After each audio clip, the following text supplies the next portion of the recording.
بالله من الشيطان الرجيم بسم الله الرحمن الرحيم الحمد لله رب العالمين والصلاة والسلام على رسول الله.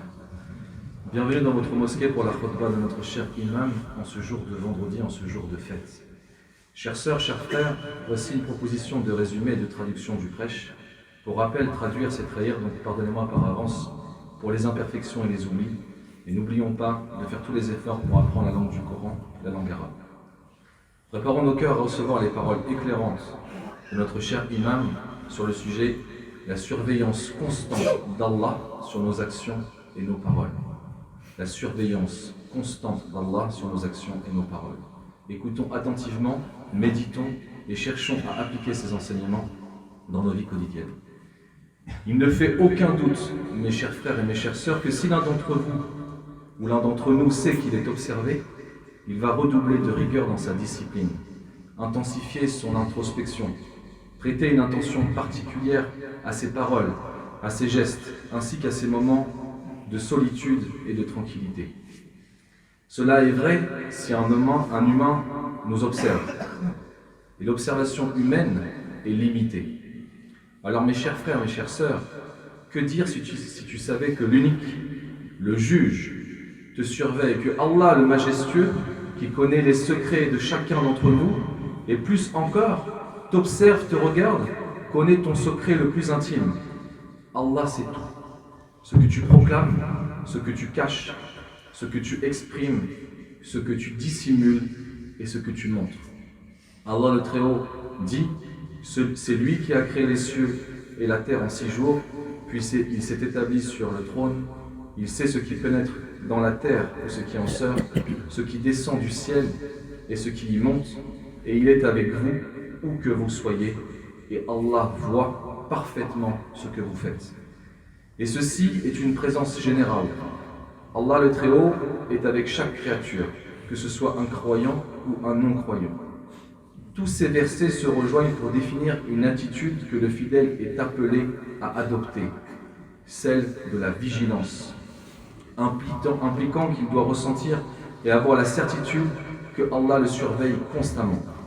La vigilance, mes chers frères, mes chères sœurs, représente en réalité une position noble, un rang élevé, celle de rester constamment conscient de la présence d'Allah. En effet, le prophète Mohammed sallallahu alayhi wa sallam a élevé cela au rang le plus haut, l'a nommé le rang de l'ihsan, de l'excellence.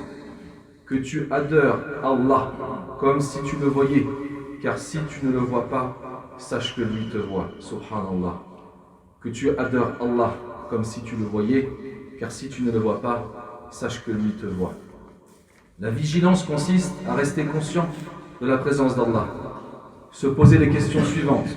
Est-ce que nos langues prononcent des mauvaises paroles, des insultes, des gros mots? Est-ce que nos yeux regardent l'interdit? Est-ce que nos oreilles écoutent ce qu'elles ne devraient pas entendre? Est-ce que nos mains commettent une injustice? Est-ce que je fais du mal? Est-ce que tes pieds te mènent vers un lieu pas fréquentable? Allah le Très-Haut dit, vous ne pouviez pas vous cacher au point que vos oreilles, vos yeux et votre peau ne témoignent contre vous. Vous imaginiez cependant qu'Allah n'était pas au courant de vos actes? Ô croyants, avons-nous conscience que Allah voit et entend ce que prononcent nos langues? Le messager d'Allah sallallahu alayhi wa sallam a dit, la plupart des péchés de l'homme proviennent de sa langue. Et le messager d'Allah, que la paix soit sur lui, a dit, en vérité, l'homme peut émettre un mot qu'il juge sans importance. Mais par ce mot, il peut tomber dans l'enfer pour une durée de 70 années. A'udhu-billah. Ô croyants, il n'y a pas une partie du corps qui ne se plaigne pas à Allah des excès de la langue. Donc la meilleure croyance est de croire qu'Allah te surveille, observe tes paroles et tout ce que la langue prononce. Ô croyant, tu es sous surveillance. Ô croyant, la surveillance d'Allah dans nos actions, ce que nous faisons dans nos relations et nos comportements. En effet, la surveillance d'Allah retient une personne du péché. La surveillance d'Allah et sa crainte ont empêché le prophète d'Allah, Yusuf alayhi salam, Joseph, du péché quand elle l'a séduit une femme, celle dans la maison de qui il se trouvait, a fermé ses portes et a dit « viens à moi. Il a dit qu'Allah me protège, il est mon maître qui m'a donné un bon logement, les gens justes ne réussissent pas.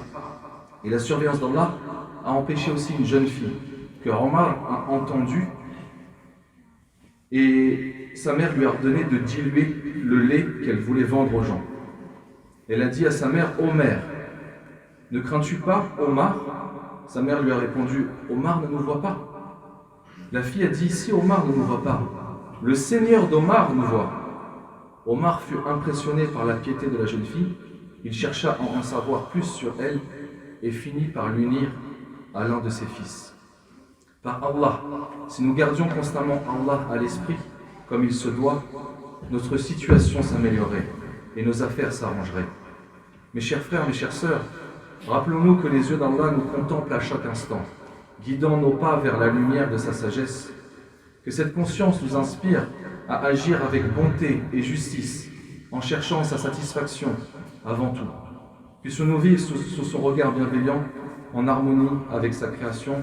Oh Allah, guide-nous sur le chemin de la droiture. Amin wa alhamdulillahi rabbil alamin. يوم تجد كل نفس ما عملت من خير محضرا وما عملت من سوء تود لو أن بينها وبينه أمدا بعيدا ويحذركم الله نفسه والله رؤوف بالعباد قل إن كنتم تحبون الله فاتبعوني يحببكم الله ويغفر لكم ذنوبكم والله غفور رحيم قل أطيعوا الله والرسول فإن تولوا فإن الله